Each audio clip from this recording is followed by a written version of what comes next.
ये भारत की बढ़ती बेरोजगारी की तस्वीरें हैं, जहां महज 10 जॉब वैकेंसीज के लिए हजारों उम्मीदवारों ने आवेदन दिया और धक्का मुक्की करने से भी नहीं चूके।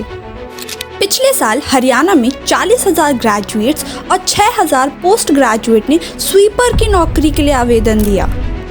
अभी और सुनिए, छत्तीसगढ़ में 2,25,000 लोगों ने प्यून की नौकरी के लिए आवेदन दिया, जिसमें ग्रेजुएट्स, पोस्ट ग्रेजुएट और इवन PhD डिग्री होल्डर्स भी शामिल थे। According to international labour organisation, Bharat के बेरोजगार कार्यबल में लगभग 83% युवा हैं। आखिर इतनी बेरोजगारी क्यों? वही युवा जो ये सोचता है कि वो कॉलेज जाएगा, एक अच्छी डिग्री लेगा और सेटल हो जाएगा, असल में सच्चाई कुछ और ही है। इंडिया दुनिया की 5th लार्जेस्ट इकोनॉमी है और एस्टिमेट किया जा रहा है वह दुनिया की 3rd लार्जेस्ट इकोनॉमी बन जाएगा। एक ऐसी इकोनॉमी जहां यूथ के लिए जॉब्स ही नहीं है। ऐसा क्यों?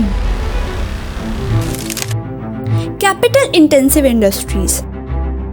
हमारी इंडियन इंडस्ट्रीज कैपिटल इंटेंसिव और मशीनरी ड्रिवन है। इसका मतलब अगर हम ज़्यादा इन्वेस्टमेंट अपनी मशीनरीज पे करते हैं तो हम अपनी प्रोडक्शन को बहुत आसानी से बढ़ा सकते हैं बिना किसी वर्क फोर्स को बढ़ाए। इसी कैपिटल एंड मशीनरी इन्वेस्टमेंट की वजह से अक्सर हमें जॉब से ले ऑफ की न्यूज़ सुनने में आती है, स्पेशली इन टेक इंडस्ट्रीज जहां AI की पहुंच सबसे ज़्यादा है। 8,500 लोगों ने अपनी जॉब्स को खोया है सिर्फ मार्च में, और उससे पहले 16,000 लोगों ने अपनी नौकरियों को गंवाया है। पॉपुलेशन। दुनिया में सबसे अधिक आबादी हमारे भारत की है। लगभग 1.4 बिलियन के साथ हमने चीन को पीछे छोड़ दिया है, और हमें ये पता है कि जितनी ज़्यादा आबादी होगी प्रति व्यक्ति के अवसर उतने ही कम हो जाएंगे। यही कारण है कि चपरासी जैसी नौकरी के लिए भी हज़ारों लोग आवेदन दे रहे हैं। Indian education. Education is not a trap, but the system we are in is the trap.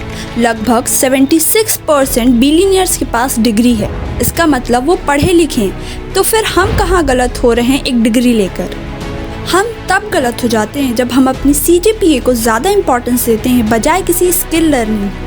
हम इस पर ज़्यादा ध्यान देते हैं कि हमारा रिजल्ट क्या आ रहा है बजाय ये जाने कि हम असल में क्या सीख रहे हैं। और यही कारण है कि हमें आखिरी में सिर्फ एक कागज़ का टुकड़ा मिलता है।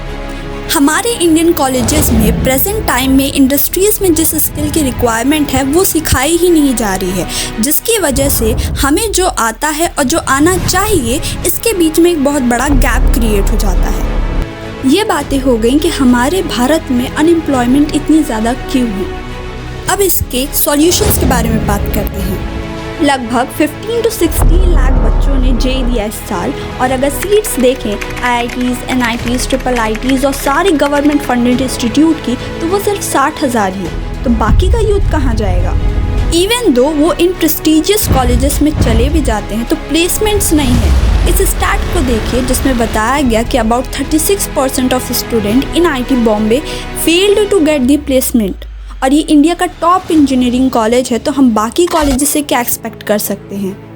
यहाँ पहले स्किल गैप को कवर करने की ज़रूरत है, जो कि हम इंडिविजुअली भी कर सकते हैं, और गवर्नमेंट ने भी स्किल इंडिया जैसे इनिशिएटिव ले रखे हैं। दूसरा, इंफ्रास्ट्रक्चर को बढ़ाने की ज़रूरत है। ज़्यादा IITs, NITs जैसे कॉलेजेस को बढ़ाने की ज़रूरत है ताकि इतने बड़े यूथ को हम एकोमोडेट कर पाएँ।